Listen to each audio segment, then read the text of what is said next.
Welcome, everybody, to Do More and Better. This is the third installment of a series we're doing on ADHD.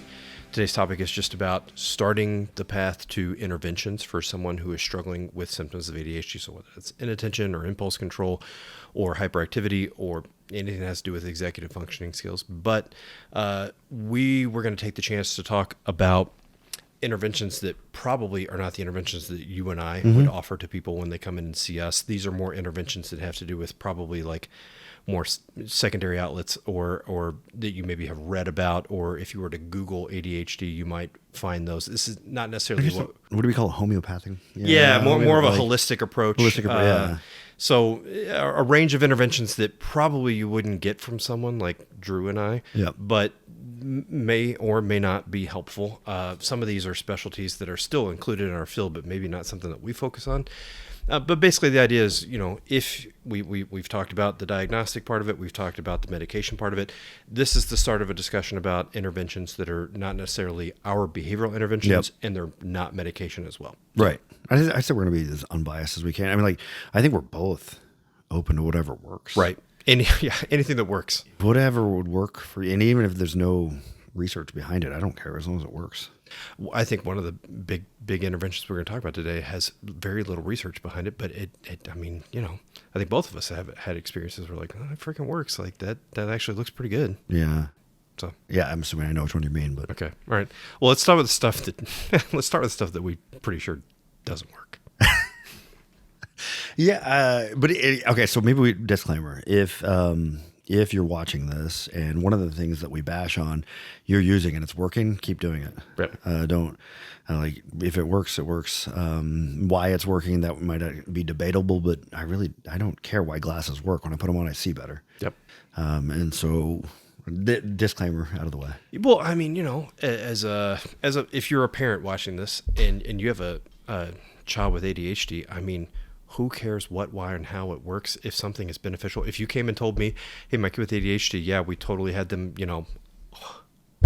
every time I'm trying to think of the most benign thing I can think of. If it were like, yeah, every time we watch Sound of Music and then sing the songs afterwards, my kid's ADHD is better. I'd be like, great, keep doing that. Yeah, well, why are we not watching that all the time? Right. Yeah. There's no research on that. I don't think you're going to go find any scholarly articles that are supporting when you watch the Sound of Music, it helps your kid with ADHD. But if that's what your experice is, then how'd you come up with Sound? I was trying to think of the most random thing I could possibly think of. That's a big movie in our home. So what is it? We had an intern years ago who I really hope he's watching this now too. He kept coming up with the intervention of scrapbooking for kids. What was this? Tell me about this. Oh, I hope you watch it. I don't know what it was. We were doing, so sometimes we do like clinical rounds. It's a process. Everybody sits around, and we're usually talking about a kid who's really struggling.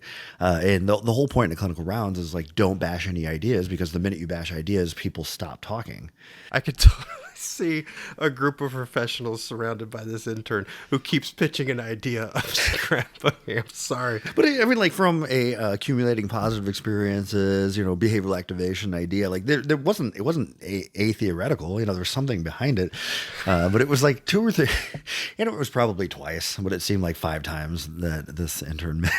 Dude, I could have never guessed in a million years we'd be talking about scrapbooking on one of our ADHD episodes. But hey, if it works, use it. You and I recommending scrapbooking to people. Right. I like your shirt, by the way. Yeah, I like your shirt, man. Thank you.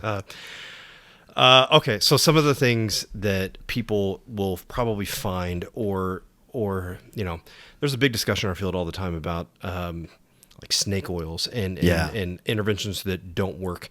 And so we don't mean to necessarily imply that these don't work. What we would say is there's no research that says that these interventions work. There's no evidence for those. And so evidence would be looking at big randomized controlled trials. We don't have evidence, but that does not mean for one person it's not helping. Right.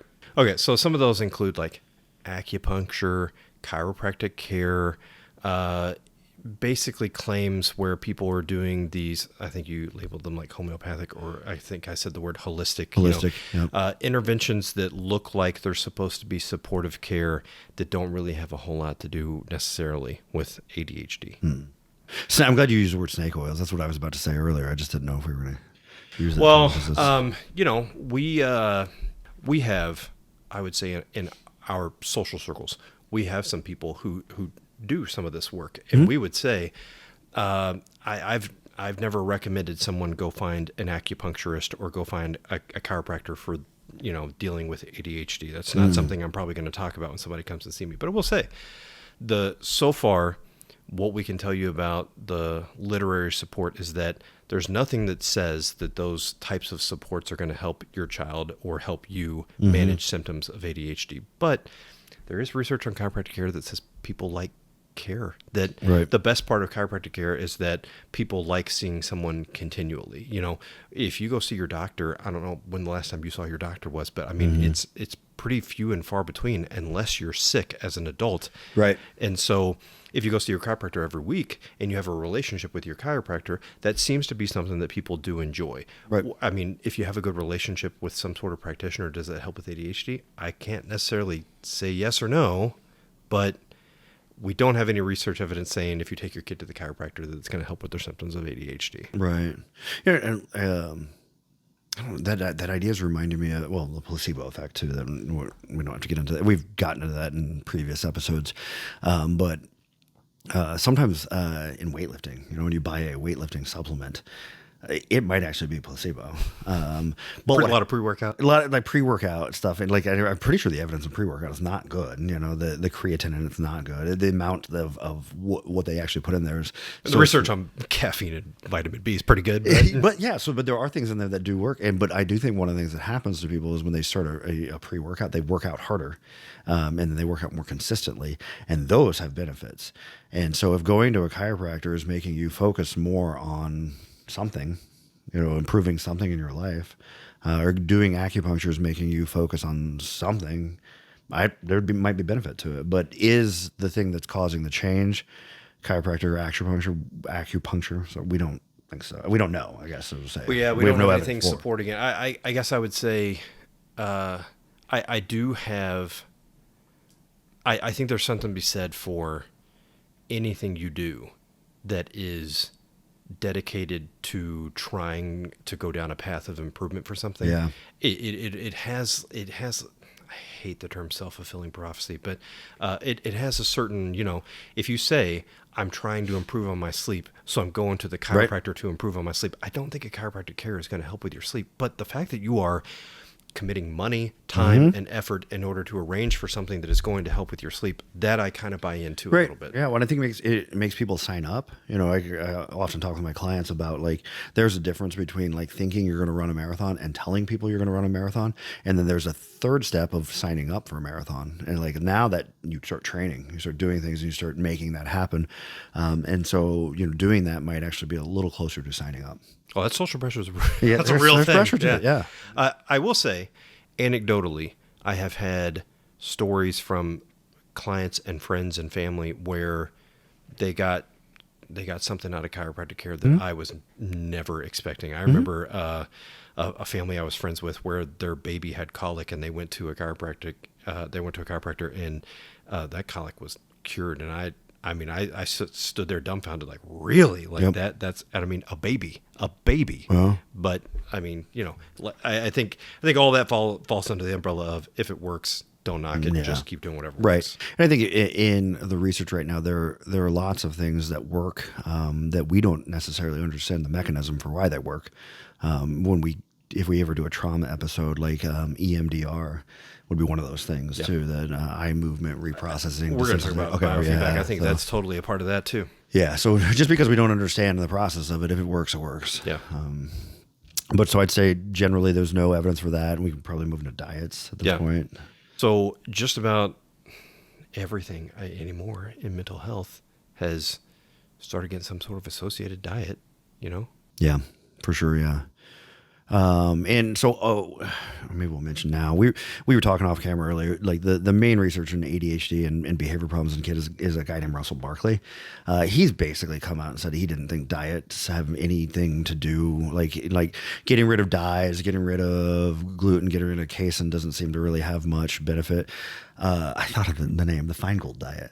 Oh, okay. So there is a diet called the Feingold diet. That it is purported to be an ADHD diet. Like if you do the Feingold diet, which is basically removing any sort of dyes, any sort of gluten, casein, additives, things like that. I would say Barkley said no, it's probably not going to do much. Anecdotally, I've seen at least one in 12 years, where it actually did have a benefit to having less impulsivity and attention and hyperactivity from modifying that diet. But I kind of go back to what you said earlier, is like maybe just being purposeful about something too. That's my take on diets. I don't think you're going to find a diet. There was I can't remember the name of it. I wish I could recall it right now, but there was some sort of syndrome that related to low functioning. And in the 80s, they would have people that were functioning way below 70 IQ and below 70 on adaptive behavior. And all of a sudden they found out that these people were missing some sort of like protein, and they weren't able to synthesize the protein, something to do with that. And all of a sudden they changed their diet in order to allow for that protein to be there. And it was like watching someone go from sleep to awake. It was like watching somebody go from completely low functioning to, oh, hey, hi, I'm back now. And I think ever since then, there's been this hope that diet was going to be the thing that fixed a lot of stuff. I know that there's a lot of research on autism and gut bacteria and the way that impacts social skills deficits and communication deficits. I would tell probably the families that I work with, I'm not a nutritionist or a dietitian, and so I'm not going to recommend that your kid follow a certain diet. I mean, you and I have played sports and weightlifted enough since we were like age 15 that I can probably tell you what's going to be beneficial in order to make sure you cover different macronutrients and vitamins and what's going to be a healthy diet for you. But I don't make those recommendations just because of what we do doesn't line up with probably what the actual education should be for it if you were a dietitian or something like that. But right. I tell people that, I mean, anytime you follow something for structure, that's probably going to help a kid with ADHD. If you said we're going to do a gluten-free diet and then you have meals planned out and you have yeses and nos and parameters set around what foods you're going to eat, that's a lot of structure that's a lot of structure that a kid with ADHD is probably going to benefit from. Right. And eating healthy is not a bad thing. Just eating good whole foods, it's probably not going to fix everything, but I don't think it's a problem. It's probably not going to hurt. If you do a gluten-free diet, it's probably not going to hurt your kid. And the number of times that I see somebody come in with attention problems who the only meal before they go to school is a Pop-Tart. Yeah. It's staggering, and so you haven't had any protein, you haven't had any fat in your system. And you've spiked your insulin right before you ever went into school, and then you sat there for 4 hours before you had lunch. So I think diet wise, probably our take would be eat at least 3 meals a day, keep them balanced, I think probably have snacks. We had the episode on medication too, and medication will likely impact your appetite. And the hard part about that is, your kid is, if they eat half their lunch, they're probably getting to 2 or 3 o'clock burning out because there's not nutrients in their body. So I think the routine helps. And I think, like you said, if you can get them just eating regularly, making sure that whatever they're pulling from, there's resources to pull from. That's what I feel like the actual intervention is. Right. For that. And I know this episode's on ADHD, but I think that would be important for depression too. Yeah. It may even at some level be important for anxiety, because sometimes with anxiety, the interpretation of your emotion is just what's going on with your body. If you're low on your blood sugar and it changes what's going on in your body, you might have more anxiety at that point too. So just like a kid going to school or somebody in college, like thinking burns calories. Mm-hmm. We don't think about it that way, but it really does. Yep. Cognitive effort burns calories. And if you don't have the calories there, you're going to have problems. I think both the diets and some of those other more holistic care approaches that we've talked about so far, I think the big thing to remember then there is, even with all the interventions we talk about, if somebody is pitching to you that whatever you're going to do is going to cure your symptoms of ADHD, that is just a major red flag. Probably don't go down that rabbit hole. If it's too good to be true, it probably is. It probably that's the best. If somebody is saying in 7 days we'll cure this or whatever, I go back to the diet, like diet and exercise again. If somebody says in 7 days you're going to lose 40 pounds, like probably not. Yeah, that's every magazine cover ever, right? And then if somebody throws P90X your way that says, hey, if you work out for 90 days really hard and watch your diet, you might lose 10 pounds. Yeah, it actually sounds like That that might sounds work. right. Yeah. And that probably is the same when it comes to behavioral health interventions. So anything that seems too good to be true probably is. Yeah. I often remember you and I, when we were postdocs together, there was a karate instructor we found in the city where we were working, and on their website. Now, I almost very frequently recommend the kids that I work with go into Yes. something that has to do with martial arts. Agreed. I've done martial arts my whole life. I know you did martial arts when you were a young person. I love martial arts. I think it builds all kinds of skills. I think I said in a previous episode, I love the way it follows a sequence of, you got to earn this belt, and then it's got like a clear parameter to get to the next phase. But we found some website of, I think it was a family you were working with, where the karate instructor was like, I'll cure your kid's ADHD. And both of us were like, that sounds too good that to be doesn't true. sound right. Doesn't sound right, yeah. I mean, even if you came to see somebody that does what we do, if you sat down with psychologists and they said, don't worry, I'm going to completely cure your kid's ADHD, I would say, that's not what we're dealing with. That's a bad practitioner, in my opinion, I guess. Well, there's tons of stuff out there like that too. Yeah. I'm not going to say names because I don't really want to get sued this early in our We'll podcast. get sued one day, man. Once we have 4 dozen followers, maybe. We do have 4 dozen. Yeah. Wait for 5 dozen. 5 dozen. At 5 dozen followers, we'll be more open to being sued. But basically, I think that old, axiom fits. If something seems too good to be true, Right. It probably is. So if an acupuncturist or a chiropractor or a dietitian or a psychologist or a doctor says we can cure your kid's ADHD, something's up, probably that's not going to be the care you think it is. Right. I agree. Yeah. Which is actually, it's funny because the next thing we were thinking about talking about is biofeedback and neurofeedback, because I remember when I first heard about this, I was like, too good to be true. But I actually see some benefits to it. Like, okay, so there's an intervention out there called biofeedback or neurofeedback. It's a treatment where you walk in and there is a video. There's a television. And neurofeedback is. Yeah. Okay, so it gives you real-time feedback of a personal performance. So it's like controlling breathing, controlling output in order to like successfully complete something on the screen that you're doing. And so far, most people who do it would tell you it works, but the research is still like out to lunch on whether or not it actually works or not. Right. And so like the blanket term would be biofeedback, and the neurofeedback is a type of biofeedback. But so biofeedback could be just breathing, like learning to control your breathing and control your heart rate and control your anxiety through controlling breathing. I've seen that work. And actually, and then neurofeedback would be, like a subtype of biofeedback, which is looking at EEG readings to look at your, the energy output of your brain. And theoretically, the idea is that some of the problems you have are basically your brain is over responding or under responding, but I think it's generally over responding. And that a lot of those problems you could fix by getting your brain's response level down to a lower level. When I first heard about this, I was like, this sounds ridiculous. It was probably over a decade ago when we first heard about it, and people were like kind of getting their feet wet with the whole idea. I know. Have you ever been hooked up to one? No, I haven't personally. So I have. Okay. So I did a session or a couple sessions of biofeedback because in the clinic where I work, we have some people who do it, and I've done it, and it's weird.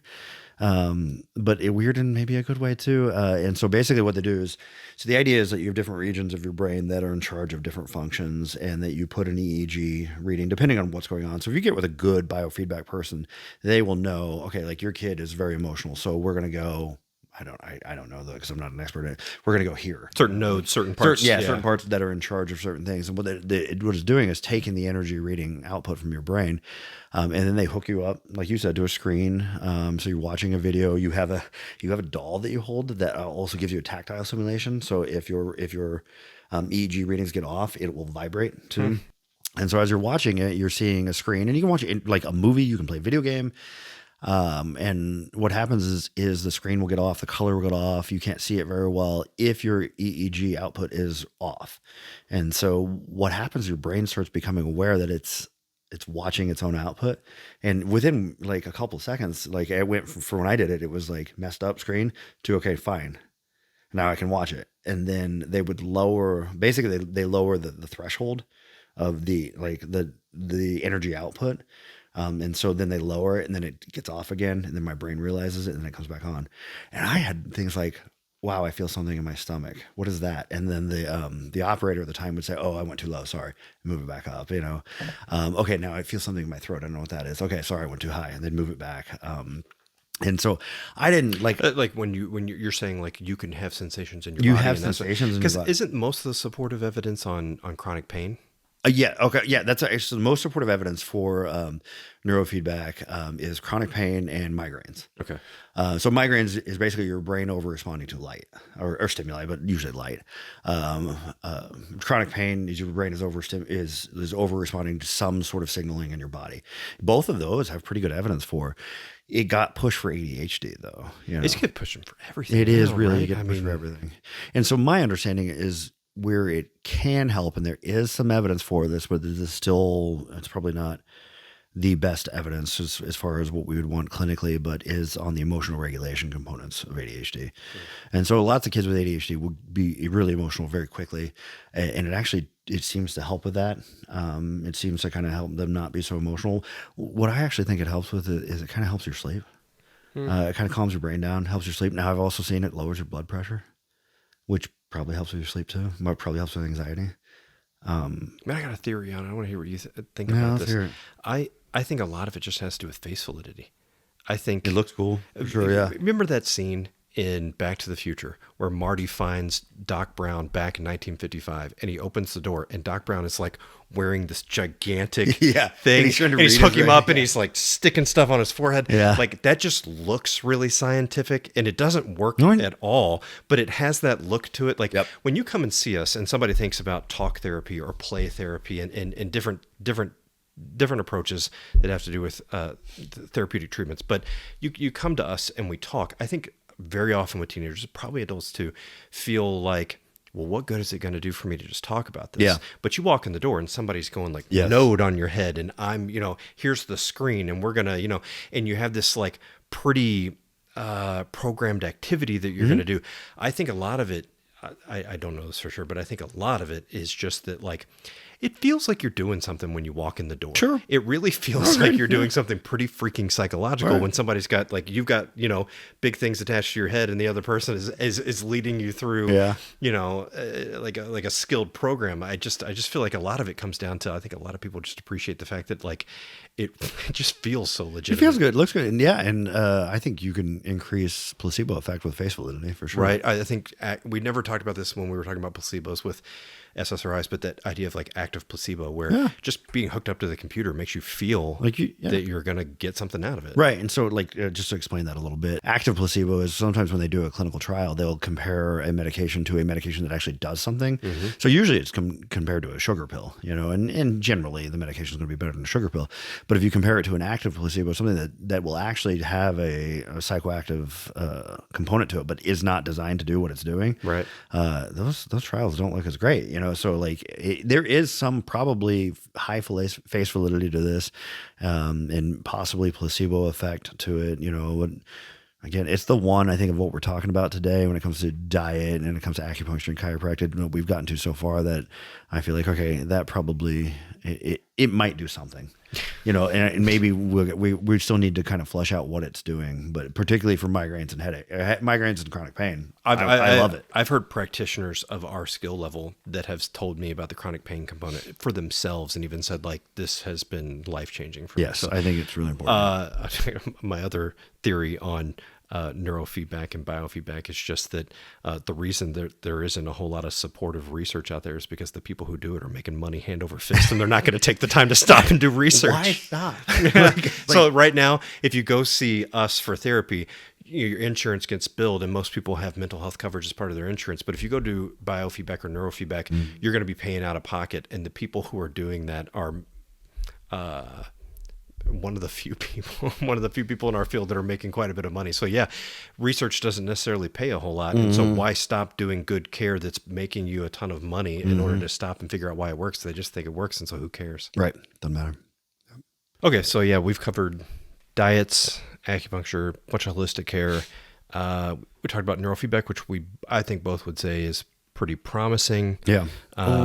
Yeah. Biofeedback. We didn't get much into biofeedback, but actually I think that's better for anxiety anyway. And when I say biofeedback, I think I'm including neurofeedback as part of it. I understand that they're different, but kind of neurofeedback is like a subset. It's a subset of it, yeah. And but biofeedback actually I think works pretty well for anxiety. But we can talk about that in a different episode, or if anybody likes that idea of talking about biofeedback, just send us a message. Maybe though it is worth saying real quick that the hard thing about biofeedback or neurofeedback is, with like a lot of treatments, you've got to have pretty good buy-in from the person. If you've got a kid with ADHD who has no interest in sitting still in a chair doing these activities, you're probably not going to get a whole lot of response and good results. Right. But I also think the issue with that is also the thing that helps it. Because like you brought up, it's got such strong face validity. And biofeedback is basically setting you up and reading your blood pressure, or not blood pressure, your heart rate, your breathing, and trying to get you to match it to a certain level and like learn how your breathing affects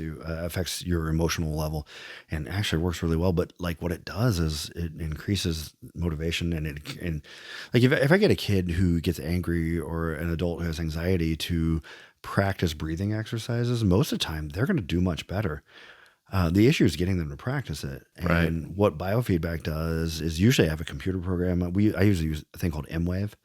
And you do breathing exercises that have games involved with them. Mm-hmm. And so I can do an hour of practicing breathing. And the idea of practicing breathing, the thing that we do without thinking or actually having to pay attention to, it sounds odd, but it is probably one of the more effective things when it comes to anxiety that I've seen. I think all of that stuff, I'm sure we'll get into it at some point, but I just feel all that stuff is a skill, and you have to practice it. One of the oldest skills out there that psychologists are going to pitch to people is journaling. And it's, there's a major difference between what, you're going to do the first day than what Marcus Aurelius was doing when he was journaling as the emperor. Like it's a total skill, and you have to develop like breathing. And I know both of us like Iceman Hof, Wim Hof, and like, I mean, he would tell you that like breathing and whatever you're doing compared to what he's doing, massively different compared, to just go breathe. Like, that's right. Common analogy I use is having fire drills. Is that you can't wait until the middle of the emergency to learn what to do. Right. You have to have fire drills. And so in any elementary school across the nation, they're having fire drills because they don't want to wait until the middle of a fire to figure out for kids how to get out of the building. And so like if the first time you're practicing how to calm yourself down or how to focus is during the ACT, it's probably not going to go very well. But if you can practice your breathing, you can slow it down, you can use biofeedback, you can use M-Wave, and it's getting you to work on those processes beforehand, probably going to go better. Yeah. Okay. So one intervention that we have little experience with because literally everyone has little experience with is CBD. Yeah. There's a lot out there. And again, whether it's depression or anxiety or ADHD, a lot of people are starting the discussion of CBD and its role with human beings and what's supposed to be supportive and what's not. But there's a lot of people out there who are pretty avidly for it when the research right now is pretty lacking. Right. I hate our answer on this because I think the answer is we don't know. Yeah, we don't know. But I think we're both evidence-based people and we want evidence to back up our opinions. We don't want to make opinions and then look for evidence on those opinions. I know there was one research paper that was it was a case study, and a case study is where they're only looking at an individual. They're not using enough people to really represent the population. But I know there was one study on a child with autism where they were using CBD and they found all kinds of really good responses, but it was a case example. And even for a case example, it really didn't have that much rigor to it. It wasn't a great study. And ever since then, it seems like CBD just kind of launched off of that study saying, oh man, look at what this can do. So I would say if again, pair this with just about every intervention. If somebody's telling you that CBD is some sort of amazing answer, it's probably too good to be true. And if it's too good to be true, it probably is too good to be true. I don't know. This is kind of a harsh take, but I just think that our generation and below us, I think you got a lot of individuals who have experimented and much more familiarity with marijuana in general. And I think people are kind of looking for it to be effective. I think people want it to be effective. There's some confirmation bias going on. Yeah, there's a lot of people out there who I think, because of the history behind marijuana, and there's two different sides of marijuana. There's THC and CBD, and the CBD is supposed to be this get you high side of marijuana. It's a body calming. Yeah, I think there's just a lot of people who are really, really rebounding off of this like oppressive story that comes behind marijuana that are like, oh no. See, look at this. Look how beneficial this is. And I don't necessarily think they're wrong. I just think you're pretty zealous before you it's a. You can't go into a scientific study like wanting an outcome. That's not supposed to be the way it works, right? Like research is supposed to be evaluating questions, not evaluating what you want the answer to be. So. Right, and I think that's where the problem here lies. So when it comes to CBD, we just don't know yet right now. I would imagine there's going to be some benefits to sleep. I don't know yet, and we'll see. I really have nothing much. I hate this one because we need to talk about it because like I have even asked the question. Yeah. Like I have gone to continuing education seminars where I'm, like when you're a psychologist, you have to continue to get education towards knowing about the current events in the field. And I've asked, about CBD, and I even the experts on whatever issue I'm asking about don't know yet. Maybe the thing we say about it is just adding that research is really slow. And if you remember, there was a fad with, particularly probably with ADHD kids, there was a fad of fidget spinners. And you remember, right? I mean, every kid would come in with a fidget spinner. Yeah. And I would tell you, it started happening that people would often advertise the fidget spinners as being like good for people with ADHD. Yeah. It's a good distraction technique. Let me tell you something. Research is so slow that if you told me right now the research for fidget spinners is starting to come out, and that was a fad that happened 5 years ago, that's about the timeline to start getting really good research on something. So with CBD being this kind of new age idea, one, we don't know much about it, but if there were starting to be research coming out that actually was supportive, it would be about right now. So if somebody's telling you 2 years ago, oh man, CBD is just so amazing, it's kind of like, well, they're probably not pulling from good research just yet. It's just so slow. The research process is so stinking slow that we probably don't. Just the publication process is slow too. Man, like, people don't understand. I think before being involved with it, I didn't understand how much of the publication process slows things down, and then the research to practice gap. Like even if it is published, doesn't mean that people are actually doing it or understanding it yet too. So I mean, we're living in a world of a pandemic, and I can tell you, whatever people are telling you, they haven't finished the research just yet. We don't know. Yeah, it just hasn't come out yet. It just hasn't come out yet. Yeah. So I think the CBD one, I would say for our listeners, keep an eye on it. If we see a recent update, I think we'll probably do like a quick episode on it. But I would say for ADHD right now, we just don't have it there. I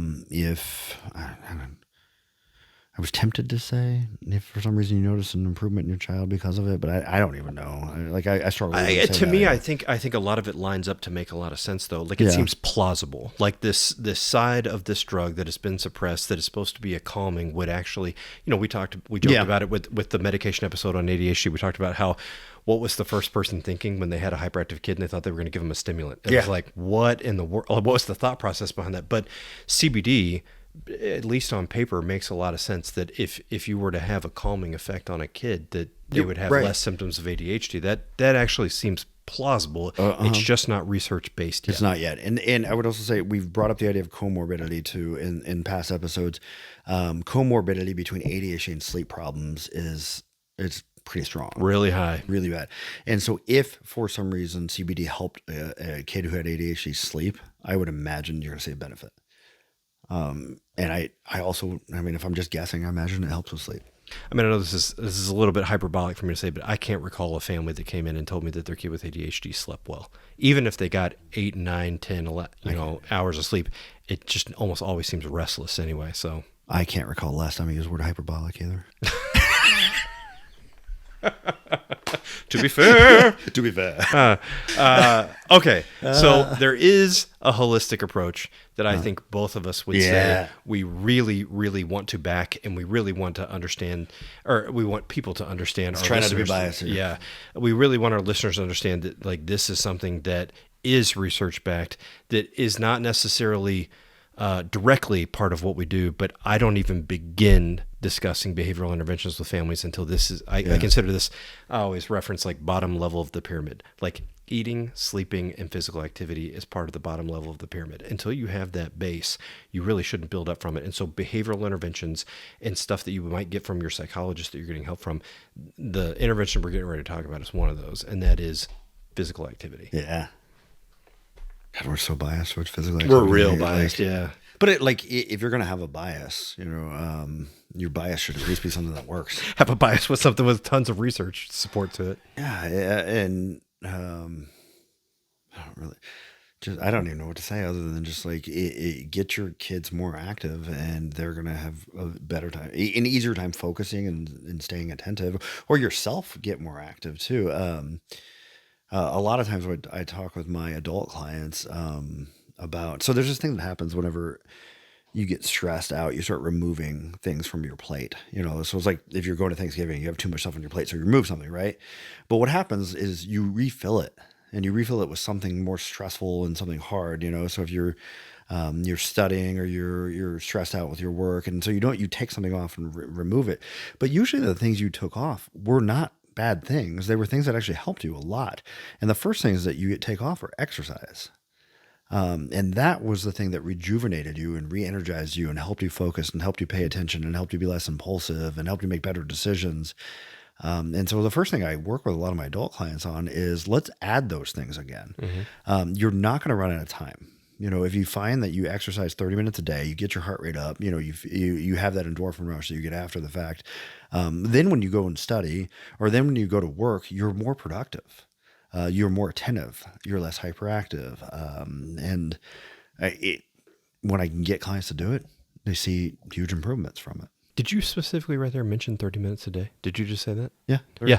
So I think the research for ADHD is specifically that even just 30 minutes a day shows improvement. And I would say for me, if somebody comes to see me, I'll do whatever you think you can do. Like I will suggest 5 minutes if you think you can do 5 minutes. Right. I'll suggest 20 if you can do just 20. A little bit of momentum goes a long way sometimes. And I think 30 is the research. 20 is usually what I want to get at least. 20 minutes of getting your heart rate up, and with an assumption that there's going to take some other effort to make that happen, to get to the gym, to whatever to drive there. But 30 minutes, yeah.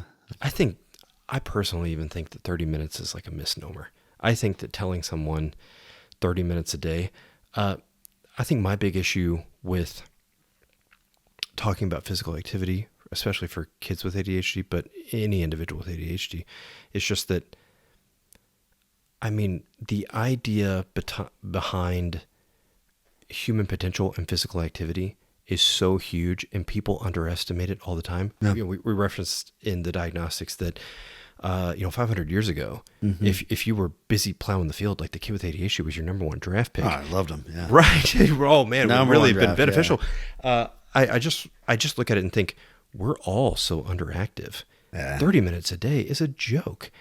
Some of these kids, the way their bodies can rebound and like hormones that are going on with them, they could literally run a marathon every day, and that would be pretty okay. Yeah. If you think about 500 years ago, if you said I was going to go do a load of laundry, you would be physically like raking, like heart rate up, oh my God. Sweating. You'd be like raking your knuckles against metal with cloth, and it would be this like big physical experience. Even if you said play, if you have a teenager now that says, I'm going to go play with my friends, and they go hop on and play Fortnite for 30 minutes, the difference between that and going in like, sorry, it makes me sound like such an old fogey, but like a swimming hole for 30 minutes. Even when we tell people 30 minutes, I think that's a misnomer, and I almost think it's unfair. I think we're barely scratching the surface when we say 30 minutes a day. I think for these kids with ADHD, I look at it and I think a completely different system and a completely different environment would really impact this. Mm-hmm. And what we would probably want listeners to know is the research says the physical activity component of this is just as effective as medication. And we really, I mean, we really built up those medications. If you try within a couple days, that you're going to see a change and an impact on your functioning, or on a kid's functioning. Yep. But the big thing for me is just, I mean, I think the example I usually use with clients is you take a look at Homer's Iliad, and that's a big freaking book. But you forget that some dude memorized that and used to say that in front of a party for kings and queens and whatever it is. And if you got it wrong, they died. And so they made sure they really had it right. And we think, I don't know about you, man, but even if you just had a page of something and I said, hey, memorize this or you're going to die, you'd be like, well, I'm probably going to die. I can't memorize it. And it's like, that's a whole book. Like, human potential is really underrated when it comes to physical activity. And I think even talking 30 minutes with kids, it's like, no, I mean, there's so many activities that I don't even think are really going to start the process. You and I did Taekwondo growing up. That's a great thing for kids to do. I don't think it's representative of what we're talking about here. You and I did baseball growing up. Baseball has a lot of good skills to it. Stepping into the batter's box and staring down somebody hurling something at you as hard as they can that might kill you is a great skill. But I mean, baseball is basically 30 seconds of action followed by 2 minutes of nothing. I hate to say it, but I prefer soccer for kids. Oh, I think, hate to say it. Yeah, when I talk to my families, I think what I really say about the physical activity is it's probably going to end up being, it's going to feel like a complete family culture change, because it's not going to be 2 nights a week of Taekwondo. That's probably not enough, scratching the surface. If you told me tennis lessons, soccer, football, wrestling, what were some of the examples you just said? I said examples? Yeah, I think you just said examples. I said examples? I don't remember. Okay, well, either way, I think some of these examples like tennis, soccer, skateboarding, they just give a certain amount of like physical feedback that is true to the idea that physical activity is going to impact symptoms of ADHD. Yeah. When we just say 30 minutes a day and you took your kid for a walk, okay, you got to start somewhere. That's going to be beneficial. But I even think 30 minutes is a misnomer. I think if you have an hour a day, 5 to 7 days a week, where your kid is losing their breath and sweating so much you don't want to touch them, that's probably where you're going to start scratching the surface of ADHD. Yeah. Yeah, you said a lot there. And I don't know really what else to say to that other than like, I think, again, if you're playing a drinking game, watching the show and we mention evolution or we bash Fortnite, take a drink. Because like you got to keep in mind what the human brain was designed to do, which is hunt and gather. Is that 20 minutes a day of exercise? No. It's probably like 8 hours a day. It's 8 hours a day of survival, of out there moving, heart rate up, hunting, gathering, and we're recommending 30 minutes a day. And I think if you do that yourself, you're going to probably see improvements. If you have your kids do that, you're going to see improvements. But if you shoot for more and you go for extra credit, you're going to see even more improvements. Yeah. And anything you can do to just get that heart rate up and get moving. But what the issue is, we've got this caveman brain that's designed to be hunting and gathering, and we're asking you to sit at a desk for 6 hours, and memorize word problems or math problems, and it's just not built for that. Now it can do it. I think so. It can do it if properly stimulated outside of there. And I think that's what we're pushing for, is stimulated. Like, you're sitting at a desk. That's the way the world is. I don't want to get on a soapbox and say we're not going to change that. But we could get more active. And we're not designed for that. I like that though, because it's like, well, a sword can be a paperweight, but it's a perfectly fine paperweight, I guess, but that's not exactly what it was designed for. Yeah, no, exactly. Like, in the human brain can sit and learn to read and learn to write, and it should, and I want it to. I don't think either of us are saying it shouldn't. It's just that you're going to start to see inattentiveness and hyperactivity and impulsivity if you require it to do something that it wasn't really designed for. We're cave people living in a world with iPhones. And so we're trying to figure out how to respond to it right now. The best thing we have, is a Stairmaster. Ideally is jujitsu. Even I just recommend jujitsu all the time. I know. I don't want to turn into Joe Rogan. That's the issue. But I would do too. I recommend it all the time. I think because when you get there, not only do you have physical activity, you have discipline, you have structure, you have even more than that. Which is football did the exact same thing too. Soccer, I think the reason I said like soccer, I didn't play soccer growing up. I think obviously like looking at, if you're just soccer if you're players just listening to this, you might think that we played soccer, but if you're watching this right now, then you've realized we probably didn't play soccer, or at least play it well. Yeah, we've been terrible at it. But like at least gets you moving and has you moving for lots of time and gets your heart rate up. Baseball, I was a catcher, so like baseball was more like that. Yeah, very physical if you're a catcher. Yeah, and I think that's the idea, that if you're going to talk interventions with families, that when you talk about physical activity, like golfing, golfing is not a very physically exerting event to occur. Sure, but takes skill, takes discipline. It builds all kinds of great things. I mean, like the skill, the acuity, and like following your that like diligence to like improve your game. That's a major skill set. It's just not going to matter for symptoms of ADHD. And I think that's the culture shift I'm talking about. Is okay, if you're going to play golf, walk the course. Don't get a golf cart and ride around and just drink beer and have a good time. Like, no, it's going to be about like, okay, I can physically exert myself by walking the course today. Right. Or if you're going to do martial arts, like the difference between Taekwondo and Jiu-Jitsu is massively different. One is basically wrestling the entire time. The other one is not. And so there's a lot of activities that I think are just amazing for kids. I would tell just about anybody that I think Taekwondo is going to be great for a kid. I tell just about anybody that I think learning to play an instrument is going to be great for a kid. But learning to play an instrument is not the physical feedback that comes with managing symptoms of ADHD when we say an intervention of physical activity. Right. And prestige in Call of Duty does not count. It doesn't do it. Take a drink. Poor Call of Duty. We rack on it all the time. We need to rack on Fortnite more though. I think, because it annoys me more. Or Apex Legends, or any of the ones that have ripped Apex it off. Legends, Overwatch, but Call of Duty is. I mean, the new one, the Call of Duty is. I think my years ago it was Minecraft. Like it's still that, man. I'm telling you, I get like older kids now who played it when they were younger who are still playing it. Yeah, like again, I don't mind them playing it. The issue is what you're not doing because of it. Right. And I think that's the whole point, and probably where we're getting to our take home in this episode, which it seems like the diet stuff, the jury's out. If you notice it's helping, I'd keep doing it.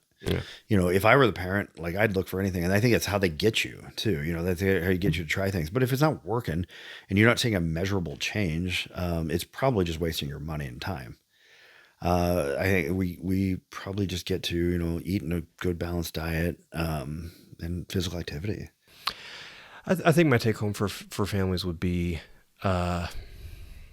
one, that when we say physical activity, we're not talking about that Y League where they practice one day a week and then play a game. We're actually talking about a culture change. I would tell most families, if they come back to me and I ask them, hey, think about what you could be doing for physical activity. And they say, yeah, we talked and we thought about maybe either skateboarding or maybe Taekwondo. And my answer is normally, okay, how about both? How about we do both? But I really, truly mean this, and this is not hyperbolic. I do mean this. You got it in twice. This is not me exaggerating. I do think if a family came to me and said, okay, we can either put the kid in soccer or we can make the time to meet you for appointments, I would say, stop. You don't need to come see me. Just go put the kid in soccer. If I don't see you for 10 years and what you did was go do a bunch of physical activity, that's probably better than coming to see me. Agreed. If I have a family who calls me and say like they're going to miss football practice to see you, I'd say, well, we'll reschedule, because football practice I think is going to be way more important for their mental health than seeing me. So I'm glad we're both on the same page with that. And absolutely. I would hope most people watching this be on the same page with that too. Yeah. Well, wrap. Yeah, absolutely. So are we done with ADHD, or are we going one more? No, we got one more. Okay. You and I don't know if you were aware of this, but you and I haven't actually even talked about like behavioral interventions and what we might actually do if you came. I think it would be important to give people an idea of what they might expect when they come to see us. And so the next episode we're going to talk about. Put ourselves out of business, right? Well, we're going to talk about interventions, but I would say, there's something we've said in previous episodes, and that is interventions are meant to be individualized. Yes. Yeah. And so we're going to talk about like theories behind interventions. May not necessarily talk about something specific to do with your child. Well, yeah, because like we can't really say specifically to do with your child. If we don't know your child, I think we'd be pretty bad at our jobs if we did that. Right. But we might talk about like specifics and like things that would come up with like, okay, these principles will probably help. Right. Yep. Stay tuned. Absolutely. Thanks for listening, and we'll see you guys next episode.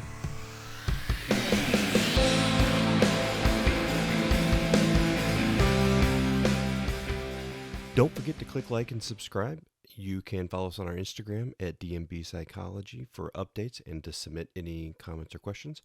You can also find us on our website, domorebetter.buzzsprout.com, where we have info on all episodes as well as our donations and merchandise links if you'd like to support the podcast. You can search for us on YouTube and all major podcast platforms under Do More Better.